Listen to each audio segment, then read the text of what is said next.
જય માતાજી. આજે હું જઉં છું મારા જીજાજીના ઘરે કામથી. ઘરે પહોંચ્યો, મારા ભાણાએ મારું સ્વાગત કર્યું, આવો પધારો મામા. પછી હુન્ડાઈની નવી કાર લોન્ચ થઈ ગઈ હતી એટલે હું અને જીજુ એના ટ્રાયલ માટે ગયા હતા. બટ કોઈ કાર અવેલેબલ જ નહોતી. બટ કાર બહુ મસ્ત બનાવી છે, ઇન્ટિરિયર ને લુક વાઇઝ ને ખાસા બધા ચેન્જ કર્યા છે. એકવાર તમે બી ચેક કરી આવજો.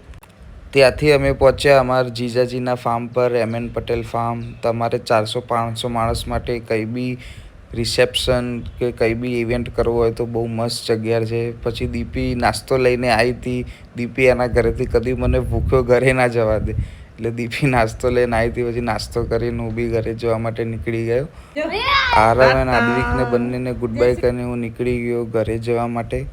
આટલી નાની ઉંમરે આ છોકરું એટલું બધું એડવાન્સ થઈ ગયું છે ને, એના હાય, હેલો, બાય, જય માતાજી બધું જ આવડે.